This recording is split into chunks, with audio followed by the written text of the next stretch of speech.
Welcome to Made for Mondays, the source for digging a little deeper into the Believers Church Sunday messages and finding ways to apply them to our daily lives.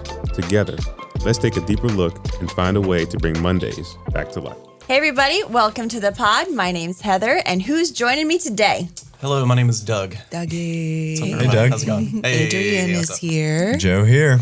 So glad to see you guys. Did you guys do anything fun this weekend? Yeah, we had a very interesting adventure that almost made Sunday really difficult. Yeah. Tell the story. Our hiking group, we went on a hike at Sandy Bottom Park. Yeah. It has some really cool trails there. And along the trail, there was this big tree that had fallen across the walkway. One of the guys in our group was like, hey, let's move the tree and help everybody who's coming through behind us. And we're thinking, okay, it's a tree. How are we going to move a tree? But it had broken up into smaller parts when it fell. And it was just covered in like leaves and like branches and all that. It looks like it had just fallen, like leaves are still green and stuff. So we start picking it up and they're kind of getting in there and lifting it and moving it to the side. They move one piece and then they move the second piece. And then I'm thinking, okay, I'll help too because it looks like this is You were standing there up to that point? Because I'm like examining your manicure. Let's just keep going. Why are we moving this tree? So Wow. they go to move the third part and I pick up this branch because it's kind of like connected to the ground. So I pick up the branch and I'm helping to move it.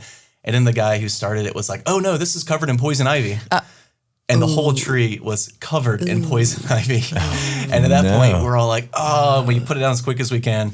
And I'm trying to remember what parts it touched on my arm. Yeah. And for the rest of the hike, just this arm did not touch anything. But then like as you're walking, you're touching your backpack. Yeah, did you just hold your arm out like at an odd angle the entire just rest of quarantine the... and everything. Okay. So then we get to we finish and we get to like the little, there's this bathroom kind of stop point at the trailhead. So we get there and I'm just washing my arm off. Like if you wash it off within like 30 minutes or so, it's usually pretty good. And this was past 30 at this point.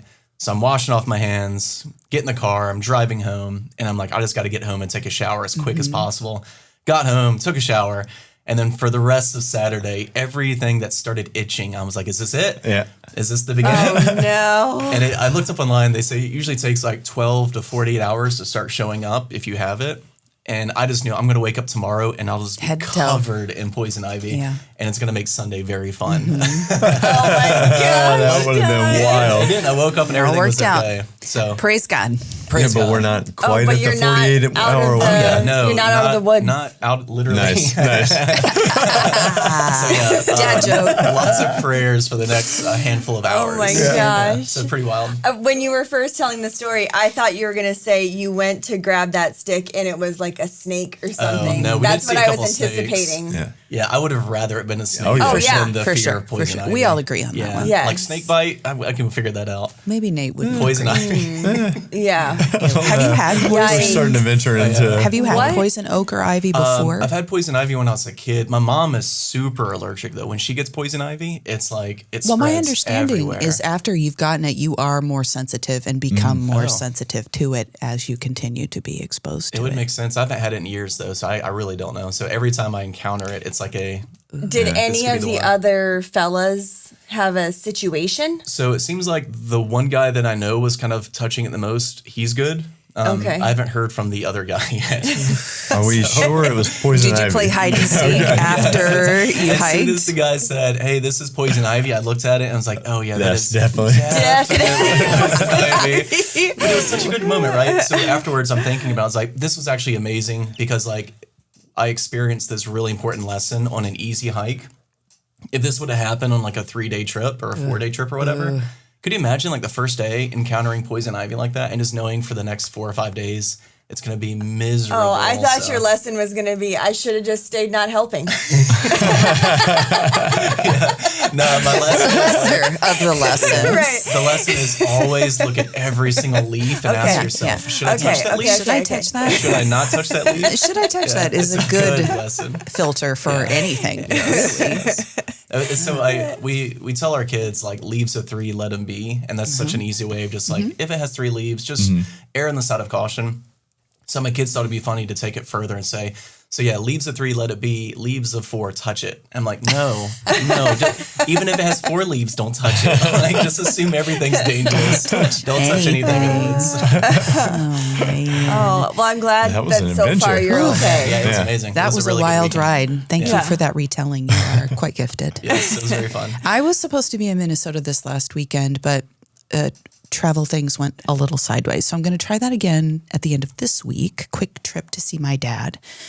And instead had an unusual amount of downtime, which I do love, and did a little adventure with you, Heather. Yeah. We checked out a couple of new to us, like thrift places, which yielded a perfectly timed gift for you, Doug. I got the Wilderness Survival Badge, Very funny. circa 1957. He gave it to me Sunday morning. I was Really? like, oh yeah, we just Get did this! Like a patch? I have Yeah. really earned this that's cool. badge Yeah, it this was amazing. weekend. It's an actual like Yeah. Boy Scout. Yeah, I was about to say, signed I wouldn't by survive. It's a administrator, required like a little badge. certificate Yeah. with it. It's It very has cool. somebody's name on it. Yeah. And everything. This kid What was did this thing. hilarious was this lady in the shop was like asking if we needed more of these and if we wanted this and that, and we were like, lady, Check it out. all we Situational need, awareness. look at us. Do we look like we know what we're talking about with this? This is a We don't very have specific troops. badge for a very specific person. Yes. No, I we don't just need thought more. this was cute. Yeah. That's it.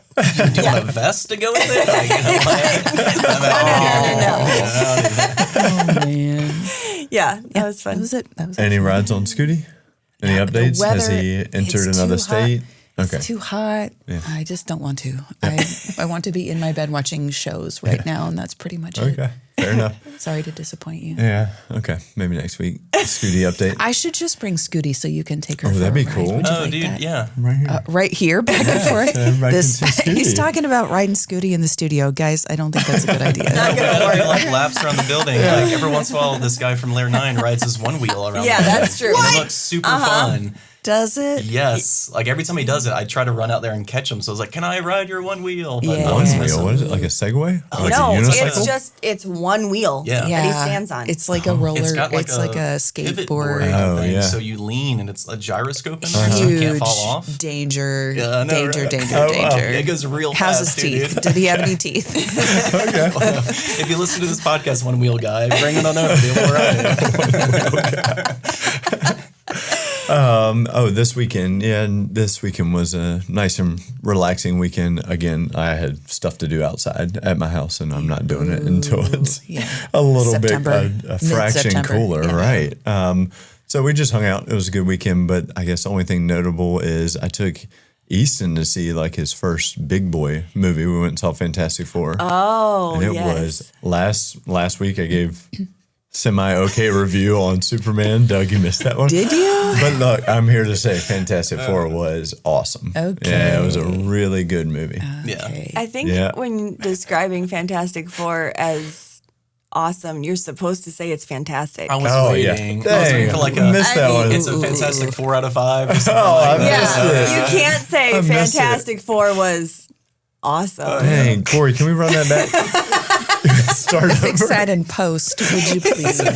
We can't have Joe making foibles on the podcast. That would be uncharacteristic. It almost Totally felt like, it uncharacteristic. felt like an intentional miss. Yeah. It's like you purposefully didn't do the Yeah, whole yeah. Fantastic Oh, Let's lean man. into that. Let's lean into That was that. fantastic. Shifting gears. We did also do something kind of fun and also terrifying because we were out at Bennett's Creek Park Yep, we were. on Friday night supporting Rochelle and the outreach team's effort to come alongside the city, which is a very big deal that the city of Suffolk is okay with Believers Church. We're working on turning that okay into a heart, but Yeah. it was good to be Yeah, it out was. there handing out It was waters. good. You were there talking to longer than I people. was. I bailed. You had there was a situation. I know. Do My you wanna truck talk is about it? broken, Oh. listeners. It's sad. My baby's hurting right now.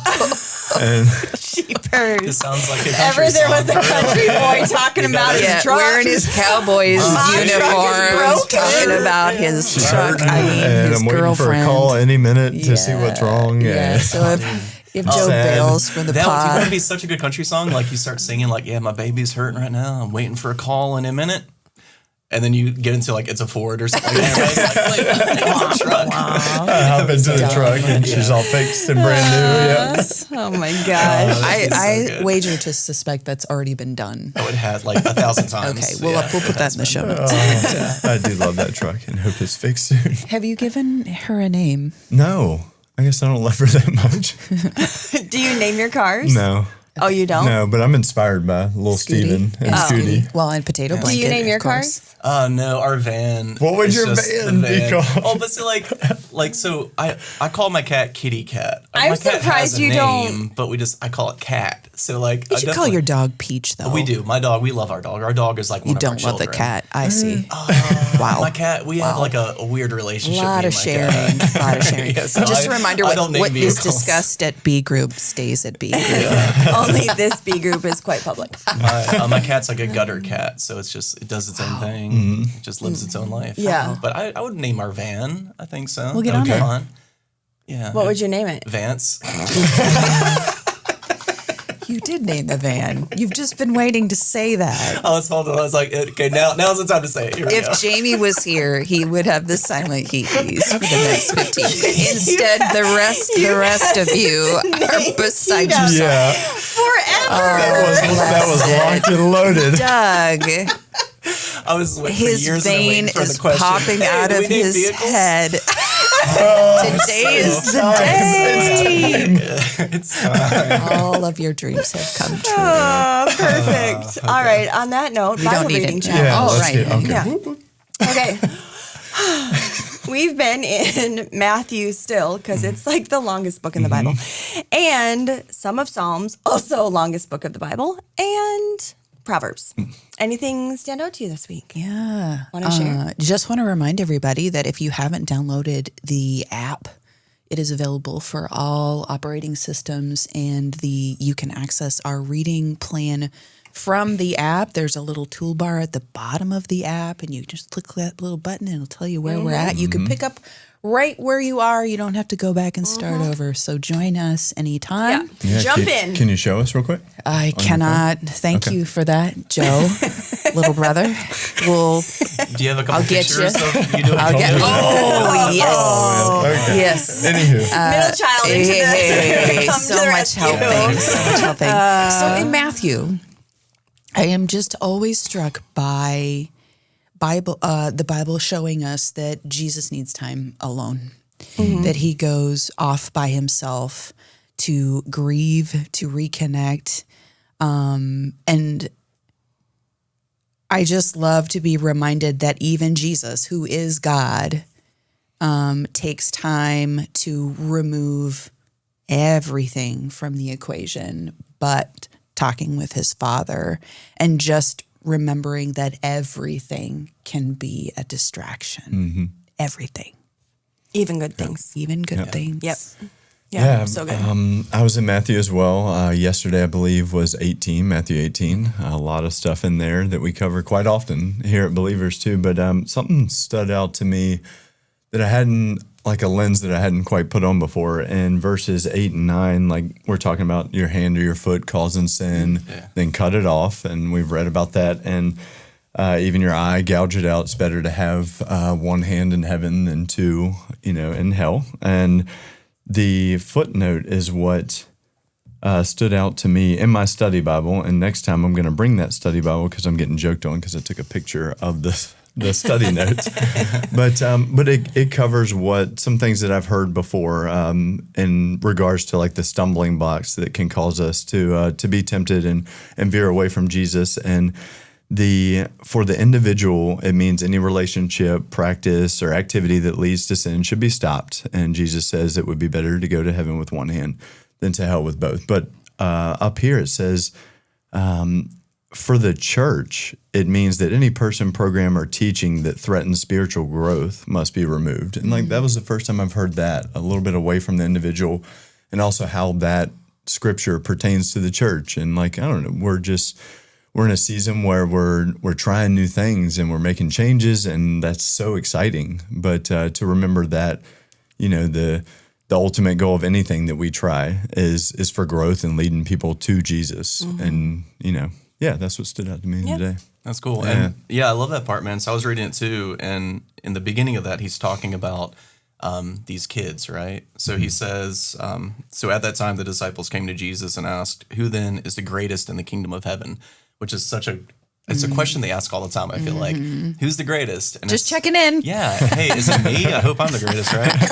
And he says, he called a little child to him and placed the child among them. And he said, truly, I tell you, unless you change and become like little children, you will never enter the kingdom of heaven.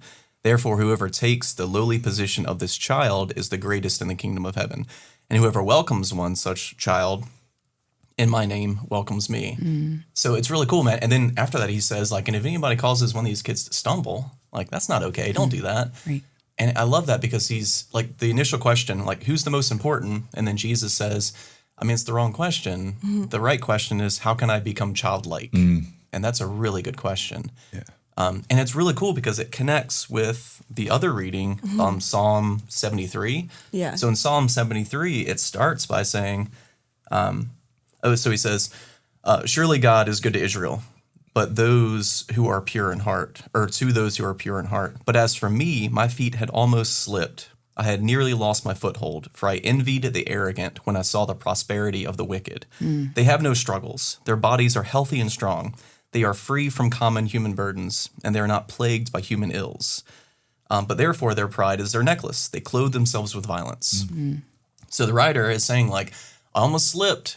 I saw the way the world was living, and it looked really good. And they're healthy, and they're strong, and they have all this money, and they have all the stuff that I kind of want. And I almost slipped, and I almost envied that, and I almost became that. So it's the same thing. Yeah. Who's the greatest in the kingdom? What does the greatest look like? What can I have? What can I hoard? What can I collect? And the writer of the psalm is saying, like, yeah, I'm not going to make that mistake because, God, I'm going to trust you. I trust that you're what I need. Yeah. And then Jesus says the same thing, like, become like a child, like not childish, but childlike. Right. And to live that way, to trust and to know that God's going to provide. I don't need all the things of the world, and that's okay. So I love how they're very, very similar there. The readings are like they compare to each other so well. Yeah. When I think of that childlike character, I think of someone who is curious and asks a lot of questions, and also somebody who knows that they need a lot of help. Like, that's what I think about.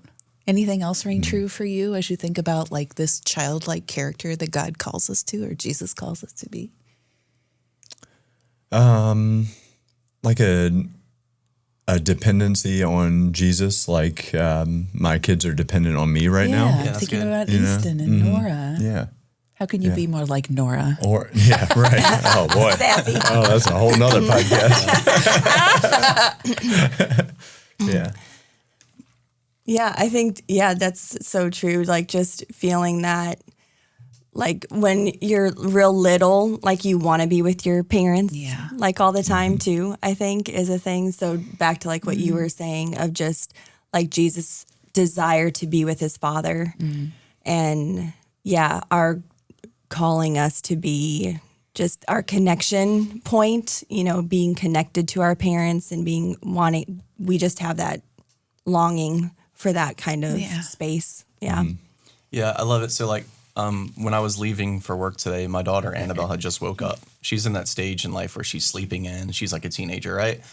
And it's cool, though. She sleeps in and she wakes up and she just knows that everything's going to be provided for her. She's never had to wake up and wonder, like, am I going to have clothes to wear today? Am I going to have food to eat today? She just has this, like, a childlike dependence on us as a family. And it's funny because if you go and look at what Jesus taught on the Sermon on the Mount, he says the same thing. He says, don't worry about what you're going to eat or what you're going to drink. Don't worry about what you're going to wear. The Gentiles, they worry about these things, but God's going to provide for you. He cares about the birds. He cares about the lilies. That's right. Of course he cares about you, so don't worry. Yeah. And when I think of childlike, that's what I think of. Just complete dependence, like you said, dependence on my Father. In the same way, my kids are going to wake up tomorrow and know the house is still going to be here. Yeah. We're going to have breakfast. My clothes will be there too. But even if these things weren't there, like, I still believe that my Father cares about me. Right. And that's really, really cool. Yeah. I see them acting childish when they say, like, no, I want 2 pieces of candy, or that's my controller and you can't have my controller.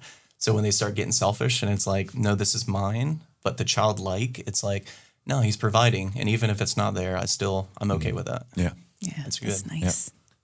Yeah, I also think Psalm 73 has a really neat tie-in to your message from this weekend. So, yeah, I think that's a really good segue into how we were able to talk about another psalm in our playlist series, our summer playlist series. It's been so fun to go through many of these psalms over the last several weeks. And Doug, you opened with a song that's been very important to you. Yeah. You're So Vain Yeah. by Carly Simon. For the longest time, I didn't understand the song. Oh, yeah. Yeah, because it's a weird song. Like, you're so vain, you probably think the song is about you, but it is about him. But he thinks it's about him, and that makes him vain. Like, I was so confused by the song, but I get it. Do you guys know who it's about? Warren Beatty. Warren. That's rumored to be about Warren Beatty. Yeah, super weird. Yeah.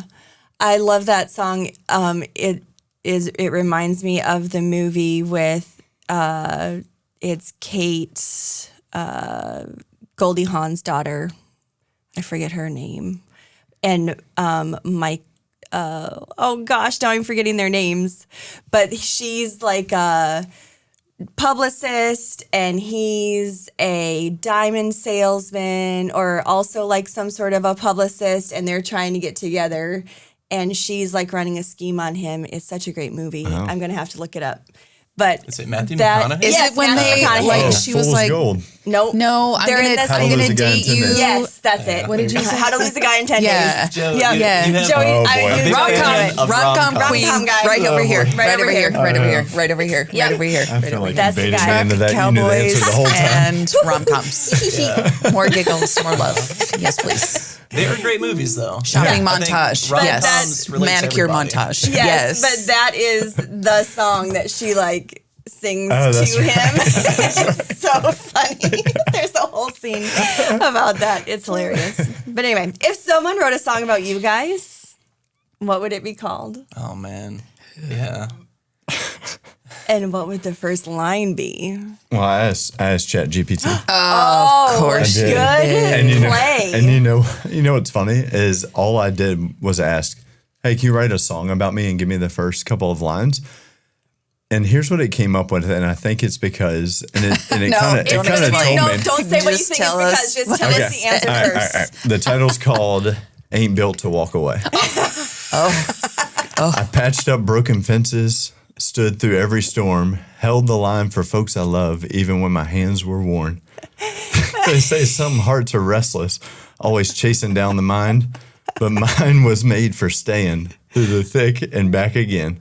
And then you get into the chorus, and there's a whole second verse and all the other things. But I think it said before ChatGPT has it. got a little crush on you. I know, know. but it was I know, but Oh, yeah, sorry. I don't think that, but ChatGPT does Oh my have a gosh. crush on me. Yeah. I This know, is but the best I'm actually trying to get away from it. It's everywhere. my wife and I used know, ChatGPT like a week ago to look into our Enneagrams more. And like, we were just asking it so many questions about that. Yeah, but I do this. And what if you're married to a 5? How does that work? And we were just laughing for hours. my gosh. And I think it used all of that. Oh, dude, Okay. yeah. And as soon as So I you asked didn't it, give it it a was prompt? like, no, I didn't give it like that much of a prompt. I just Yeah, said, I'm give me a wondering, song. man. You said not that much of a. Did you give it a prompt? No, I said I'm a 'Cause I 2 did on the the same Enneagram, thing. and I need a song. I need a song title in the first couple of lines of a song about me. Oh, dude, yeah. And then it just That's started reeling great. off stuff about See, me. I misunderstood the assignment. I thought we were supposed to find a song in the Oh, an world existing that. song. Oh, that's That good would too. have been Yeah. So I easier. asked ChatGPT, I'm loud and obnoxious, white, and in my late 40s. Is there a song out there that I would find relatable?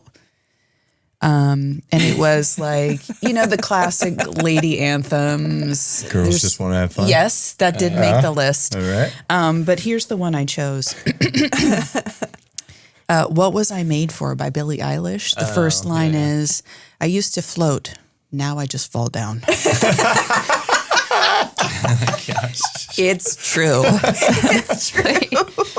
Is that why the scooter has not been around all the time? No, I would be on it. That's why I wear a helmet.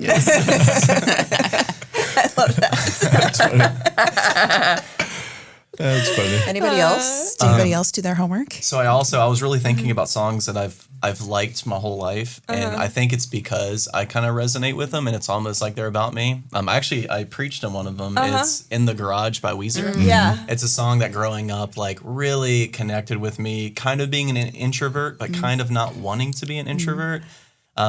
Yeah, that song is just amazing. Yeah. So that's definitely my anthem. That's my song. But also Bob Marley, "No Woman, No Cry." Yes. And then he just keeps saying, "Everything's going to be all right." Yeah. I feel like that's my life motto. Everything's going to be fine. It's going to be okay. Everything's going to be okay. This is good. Yeah. Often I'm a 10 optimist. So often I'll say something and somebody will reply like, "Oh, of course you would say that. You're an optimist." I'm like, "Oh yeah, okay, cool." I can see this like, "Oh, I just picked up poison ivy," but it's teaching me Look to at all, learn gonna how to look at learn. things better. gonna be This is a great. good It's thing. gonna be great. Everything's going to be okay. Yeah. I love that. I think I misunderstood the assignment. No. No, I yours is wrote my own perfect, song. dude. I That's great. Got my I can't mean, wait you until did- you listen. chat friend to learn write it how for to me. play the Listen, guitar. and you do did the not write your accompaniment. own song, my friends. Unless you Your do. girlfriend, Rephrase. ChatGPT, Yes. did that for you. Anyway, all right. The big idea for the week is such a good big idea. Yeah. God can both know us completely and love us perfectly. And you just like set that up for us right away.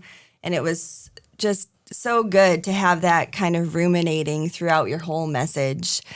But what part of that statement is hardest for you guys to believe? Being fully known or being fully loved? And why would you settle in that space right now? Because I know that can like Right, depends on probably the moment. change. Yeah. But right now, what part of that is hardest to believe? I think for me, it's the being fully loved. I think I do a relatively good job understanding that I'm fully known by God. You did create tension within me yesterday with that. Yeah, wow. just speaking about it the way you did, I was like, ooh, that was a little bit more tension than I thought. So it was a difficult question to answer. But I think the fully loved, only when you tie it to some of the sin and some of the mistakes and stuff like that, it starts just, that's tougher to wrap my head around. You know? Or like accept. Yeah, Like accept, that's yeah. the Right. thing for me. Like I understand that both of those things are true. It's putting them together. Or like even maybe changing because God knows us because he loves us perfectly, or he loves us because he knows us perfectly. Intellectually, I understand that God knows all of the stuff I'm ashamed of, even when the things that I conceal are not concealed from him. And knowing that makes me feel like more shame and less deserve. So I spend like when I am worn down and the enemy is on my shoulder, knowing that I am worn down, that is the thing he hangs out on. You are not entitled to this gift. You are not good enough, and you can't be good enough. So stop trying to become like Jesus, because he will never measure up, and he will always be disappointed in what you have to offer.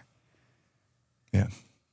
Yep, that's real. A little dark. Sorry, No, guys. no, it's Early real. on a It's Monday. It's real. That's real, yeah.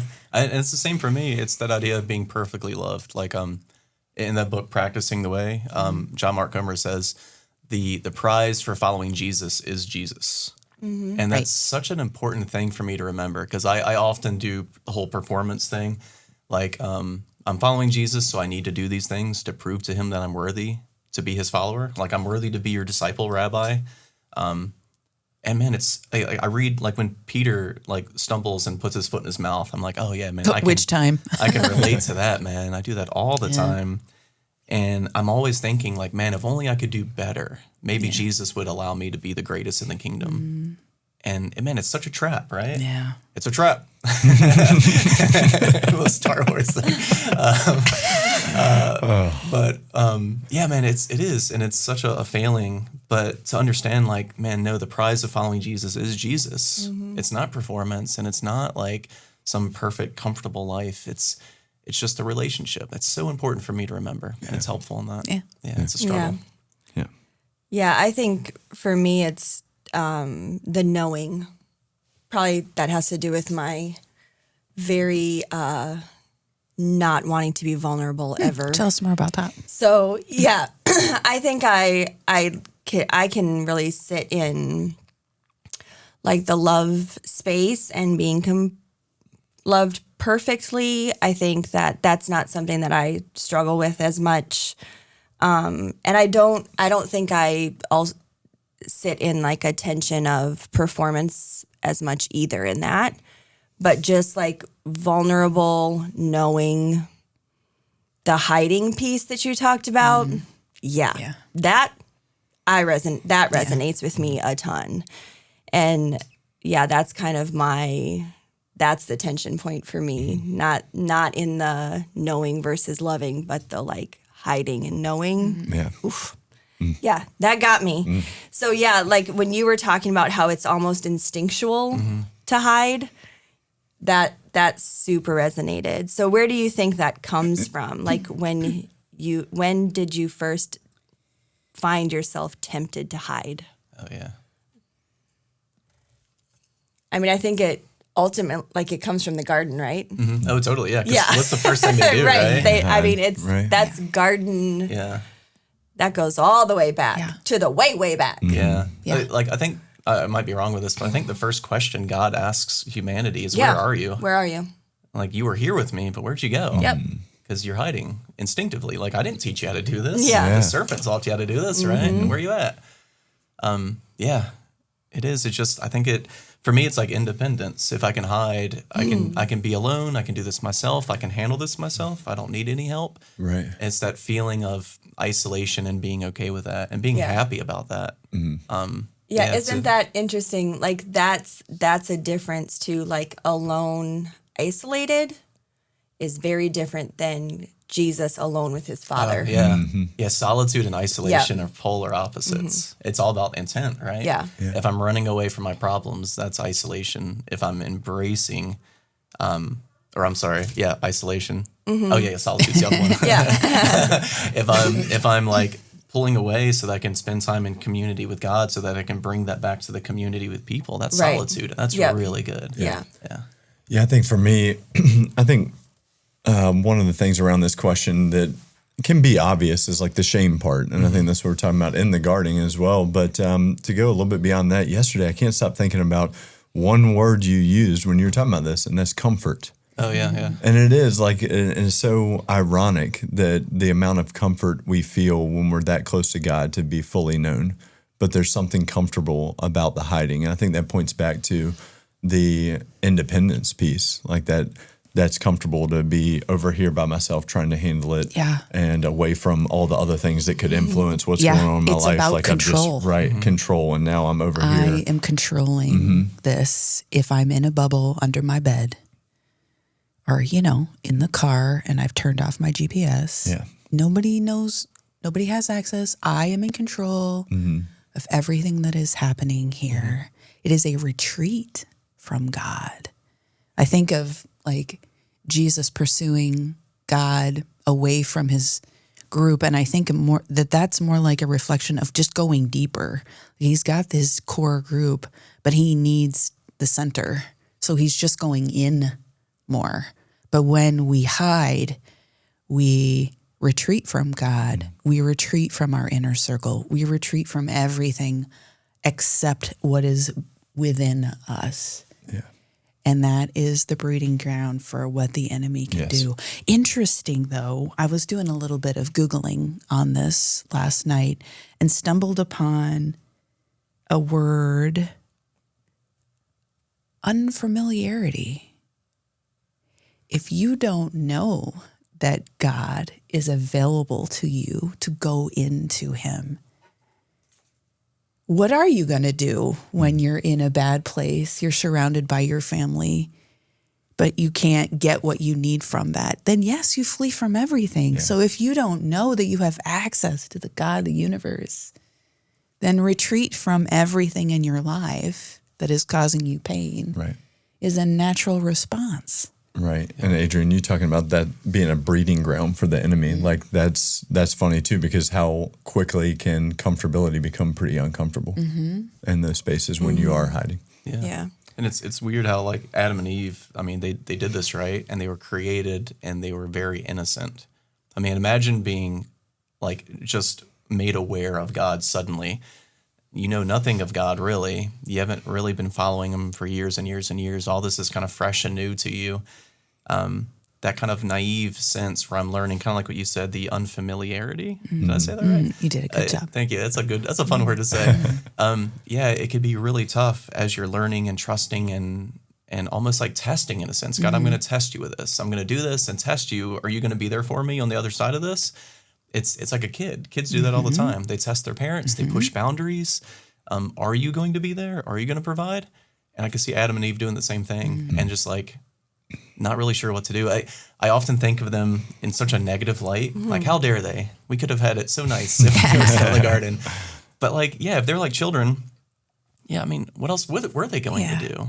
I mean, yeah, it would have been so difficult in that situation. So to be childlike, and they just kind of erred towards childish just a little bit.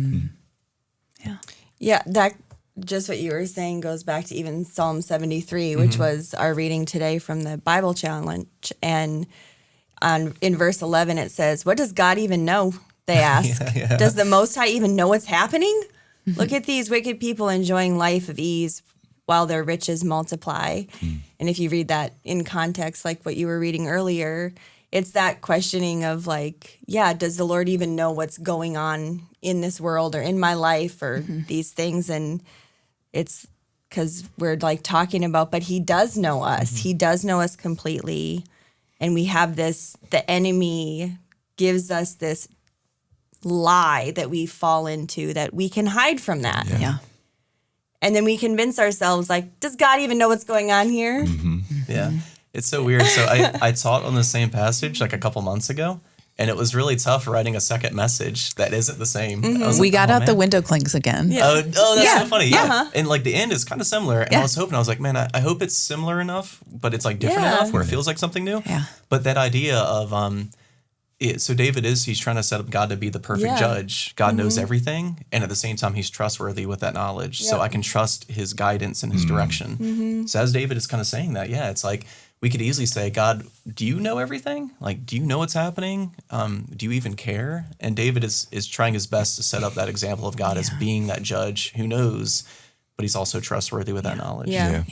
So you said in hide and seek, you win by staying hidden, but in life, the real win is being found. Yeah. So Claire Burke asked me a question because she was doing ASL afterwards. She was like, how do you win hide and go seek? I was like, you got to stay hidden. She was like, but if you're the person finding everybody, you win if you find everybody. I was like, oh, that's a really good, like, I'm looking at it from the perspective of it's way more fun to hide. But if you're the person who's you win when you find everybody. Right. So like, God's trying to win. He's trying to find everybody. Right. That's such a good Thank you, Claire. Thank you. So when was the time when you felt found by God or someone else in a way that changed you? You think of a time that happened? Yeah, I have one. So I've talked about this quite a bit on the podcast, but in the middle of my legal battle that I had, so it's like 5 years long, but in the middle of that, I had to move away from like the cliche of looking in the mirror and really learn what that meant.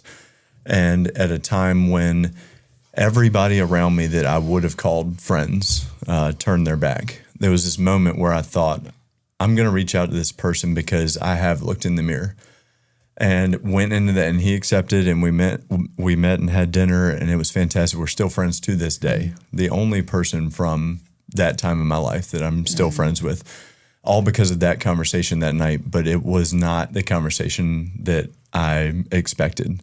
And I realized that I still was hiding from some things, and he taught me even further what it was like to look in the mirror, and like just an accountability piece, like all these things I learned, like reading this question. That felt like God and the people he was putting in my life to not turn away from me, and to work on our relationship, made me found in a way that I hadn't felt before. Yeah, that's really good. I can think of so many. I mean, even just being invited to Believers for the first time still makes me feel all my feels. But like, I just think about what a resource small groups is to us, and that, I've been in a million small groups at this point. I've led some, I've attended some. Sometimes I don't even really know what's going on, and I just show up, and I know that every time I participate with a group of people who are pursuing Jesus, but in every other way have a different experience than I do, I'm going to get something really great out of that, even if I feel like I have nothing to offer. So if you don't have something like that, there are a handful of groups going on right now that you can jump in on. But in the fall, we will be doing a big launch for, we have over 100 options. And just try it out. Try it out. See what you can get out of just opening yourself up to influence from other people. There's a lot to be gained. Yeah. That's awesome. Yeah, I have somebody in my life that we disagree a lot on things, but it's such a good relationship that we can meet together and talk and realize it's okay to disagree. And I think it's taught me over the years that when I think I'm right, often I'm not right. John Adams has a quote when he said, "I thank God for making me hard-headed when I know that I'm right." And it's such a funny quote because I feel that way. Except I don't really thank God for that. It's man, maybe you should. Yeah, maybe I don't want to think this way. So, so I meet with this person and we chat, and every time we talk, I'm completely humbled because often I go into the conversation with this okay, I'm going to win this argument kind of mindset, and this person challenges me and humbles me and shows me, man, those moments that I'm sure and I'm convinced that this is the way. And I didn't mean to point at the Bible. This is the way. Just Corrections corner. That idea, whatever it is in my head, is the right way. He convinces me that, possibly there are other ways. Yeah. And that's such an important challenge. Kind of person who challenges me in my life. It's like that iron sharpens iron. Yeah. It's never comfortable. Yeah. It's never easy, but it's always good. Yeah. If you're not reading Preston Perry's How to Tell the Truth, It's so came good. out just a little bit ago, reasonably priced at Amazon and all other booksellers. But he talks a lot about becoming an apologist. And chapter 3, he talks a little bit about what you just that's awesome. described. That's Yeah. Our staff is reading that together right now. Yeah. Professional development. Yes. What is the difference? We've talked a little bit about this, but I would love to hear your take on this. What's the difference between vulnerability and oversharing? Oh, yeah. Because I think that's what some people get a little squirmy about. Yeah. Between okay, am I being vulnerable with people, or when do I cross that line? Or some people think they're being vulnerable, but they are just oversharing. So what are your thoughts on some of that? How can we, and maybe even in the context of groups and stuff, because that's why some people don't maybe want to participate in a small group. That gives them a little bit of stage fright in that. And how do we tell the difference? Yeah. What do you guys got? Well, the first thing that comes to mind is I have no idea if I'm right. And This is great. Well, We're off to a great start. Just a response. This is a response. Just a response, not an answer. I think with vulnerability, there's an intentionality behind it. There's a thought of the other person that you're talking to. And I think oversharing tends to be a bit more driven more by inward anxious feelings. I don't know. That's just the first thing I thought of. But I also am told, so I can't wait to hear any of y'all's thoughts around this, because I'm told my wife will say that anytime there's an awkward silence that I just start oversharing. So Really? I don't know that I know any good responses here. Yeah. Well, not being comfortable with silence is definitely a thing you want to take a look at if you don't want to find yourself oversharing. Joe Powell. I can sit in awkward silence for a long time, not on a podcast, but in a B group situation. I got you. Yeah. Okay. I think it has a lot to do with what your goal is. Like if you're the person sharing and you're considering, okay, I don't want to hide this. I want to put it out in the light. I want to get some godly support and speaking into this. What is the goal? Do you need to get it off your chest? Do you need prayer? What do you hope will happen as a result of your sharing? And that will help you to determine if it's appropriate for you to share. If you're just verbal diarrheaing, you can just talk to God about that. You don't need an audience of 10 for 40 minutes to listen to you go on and on. I know how cathartic that can be, but God is also available and has endless amounts of time to hear you complain about your coworkers. Hypothetically, right? Right. But the other thing is to just kind of be aware of your situation. Like, would you tell a stranger the color of your underwear? If the answer is no, then you just kind of got to filter what you're thinking about sharing in any kind of situation. Is this the right place and right time? And if you're not sure, wait and talk to your facilitator afterwards. Hey, I'm not sure if this is safe to share or if this is too much. What do you think? You can always ask one person to help you. And especially in a B group setting, all of these leaders, they don't have all the answers, but they do know how to guide a conversation and advise a person on how to participate. So they got you. Yeah. Yeah, I think you're right. In a B group context, it's generally in my head, I'm like trying to choose to be vulnerable or not is a response to something going on. So like I said, it's an intentionality with another person in the room. Yeah. Like you are trying to show vulnerability in order to maybe help someone through something. Yeah. And oversharing tends to just kind of feel like the opposite. Yeah. Yeah. I think if you can ask yourself 2 questions, it really helps with this. And I think the first question is like, this group that I'm sharing or possibly oversharing with, are they going to challenge my thoughts? So if I overshare, are they going to say, hey, wait a second, I'm not sure about that. Like, is this a good group? Or are they just like a bunch of like yes people? They're going to be like, oh yeah, you're right, go get them. And if it's a bunch of yes people, you can say anything and they got your back, but usually it's not good. If they're going to challenge your thoughts though, that could be really powerful. And then oversharing, it's like, it is a chance just to get everything out there and to really trust the group that you're oversharing with. They're going to refine those thoughts and make them better. But I think the second question is am I going to receive it well? Yeah. Because then I overshare and they correct me and then I'm like, all right, peace out. I'll never see you guys again. Yeah. So, which is funny because David does this in Psalm 139. And this is so funny. We were talking about this with Coffee with Jesus on Sunday.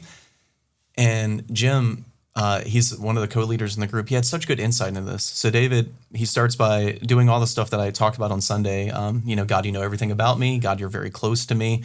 And then he goes into God, where can I hide from your presence? I can't hide from you. And then he says, you know everything about me. You knit me together in my mother's womb. And he's talking about how intimately God even knows how he came into existence. And then he says this in verse 19. And it's so weird because he goes from like, how precious to me are your thoughts, God. How vast the sum of them. If I were to count them, they would outnumber the grains of sand. When I awake, I am still with you. So that's like really powerful and poetic. Intimate. And beautiful. I could wear a t-shirt that said that, right? But in verse 19, he says, if only you, God, would slay the wicked away from me, you who are bloodthirsty. They speak of you with evil intent. Your adversaries misuse your name. Do I not hate those who hate you, Lord? And abhor those who are in rebellion against you? I have nothing but hatred for them. I count them my enemies. And it's like, whoa, David, where'd that come from? Bruh. That would be, in my mind, that's like the overshare. He's saying, God, you know everything about me. You want to be close to me. And God, these are my thoughts and these are my emotions about your enemies. I hate them. Yeah. And I don't think we're supposed to read that and think, cool, I should hate as well. We're supposed to read that and understand David's being honest and open and transparent. Yeah. And then he goes right from that into saying, and search me, God, know my heart. Yeah. Point out anything that offends you. Yeah. And I wonder as he prays that closing prayer, I wonder if his thought was like, should I hate as much as I hate? Mm-hmm. Is that the thought that he's struggling with? Because he prays like this often, like, God, destroy your enemies, send down fire and kill them and their families and all that stuff. It's like, David, chill out, bro. But that's where he's at. And that's the overshare. And I think he was around people that would correct him and hopefully he was willing to receive it. And Jim was sharing this too. We were talking with the students and saying like, David says this and then Jesus tells us to love our enemies. So are these two passages in contradiction? Like, are they in conflict? And the wisdom that we got from this is like, no, like we can learn from David's transparency and honesty. And in that group, we were like, yeah, we feel this way sometimes. If I don't have a place to voice this and be honest about it and have people correct and say like, what can we do to move towards loving your enemies? Then it kind of stews and it dwells. So yeah, like is your group, are they willing to correct you and are you willing to receive it? Yeah. And if so, man, like I think overshare can be good. If it's overshare though, and a bunch of people are like, yeah, hate your enemies, go kill them. It's like, whoa, that's not helpful at all. Right. That's dangerous. And we see a lot of that happening in our culture too. Yeah. Yeah. And I think that like ties so well to how you kind of tied up your message and just what Jesus's response, and then therefore how Paul even led us through where he's at in the New Testament. So you contrasted Psalm 139 to Romans 7. You just kind of laid them side by side. So David's "I want to hide from you" to Paul's "I don't want to do what I want to do" tension. It was so great to see those, how you laid those out together. So do you guys feel like you resonate more with David's instinct to hide or Paul's struggle to do what's right, or both? Paul's. Yeah, for sure. It's a very tension-filled thoughts to know what is right and choose the opposite. It's very unsettling. And so therein lies more of a struggle for sure around it. Yeah. Even talking about it. Yeah, it's tough. Yeah, I know when we were talking about this with the students, a lot of them resonated with Romans more so than just the hiding. The initial just like, I know what's wrong and I do that purposefully. It's like, man, that's... And Paul says it too. He's like, I found a principle in life. And other translations word it a little bit different, but like it is a life principle. This is something that everybody faces and it affects all of us. So to me, like even that is a little disarming. It's like, okay, I'm not the only one. Cool. And we can do this together. And to feel isolated in that kind of creates further isolation, but to know that like, no, this is the human struggle. Right. Yeah. Let's find a solution together. Yeah. And thank God that solution is Jesus. Yeah. I love how you were just talking about like how we can posture ourselves to have conversations in community that are vulnerable or even oversharing, and to be able to go into them with this idea of, this is what I'm going to share, and am I going to be receptive to what this community is going to like give back to me? And I think that's kind of what you were doing with us and helping us have a prayer, and then what our response is going to be as the Lord starts to like do his work in our heart. Yeah. So your prayer was to search me, point it out, and lead me.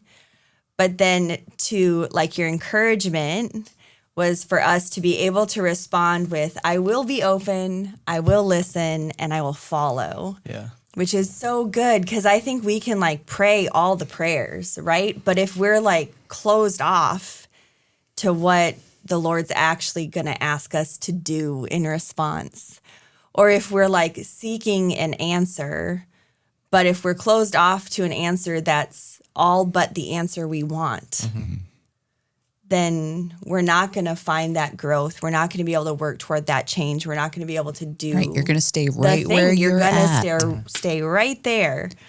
So how often do you think your response actually matches your prayer?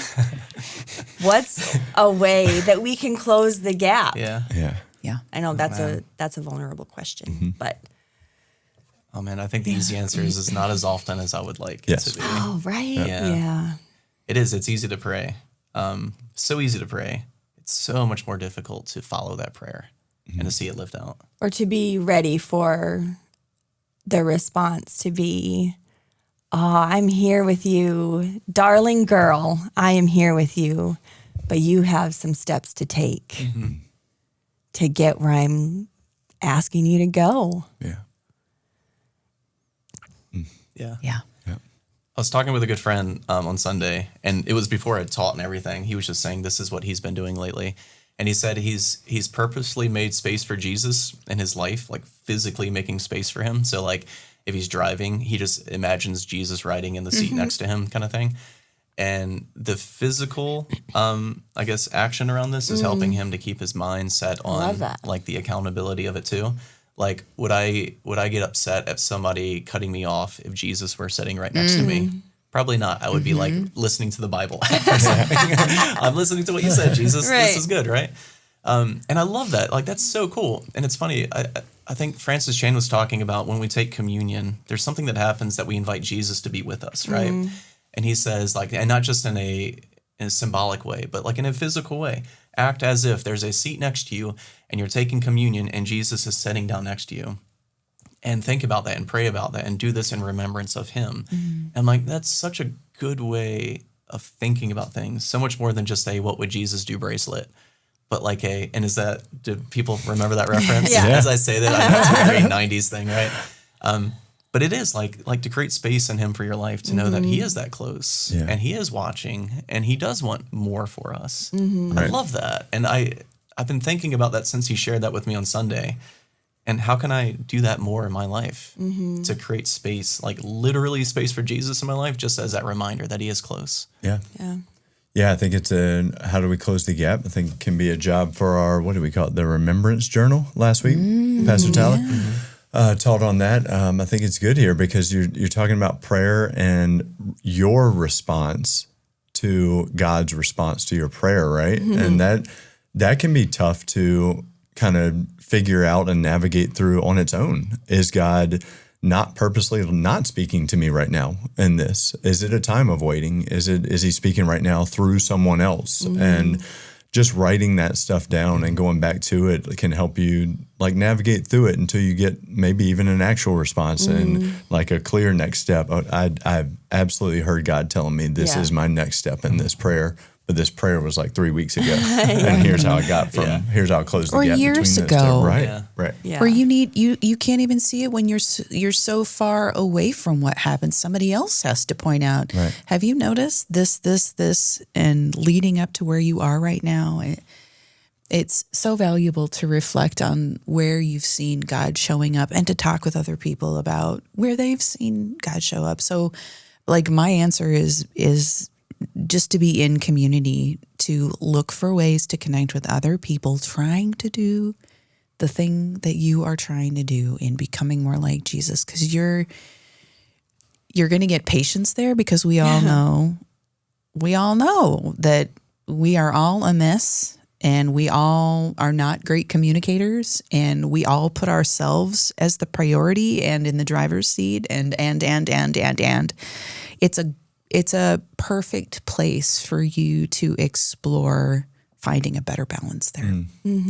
Yeah. That's good. Yeah. So what would you say to the person who's listening who's never been fully known by someone and isn't even sure they want to be? Go ahead, Doug. I'd like to know. Yeah, I would say just try it.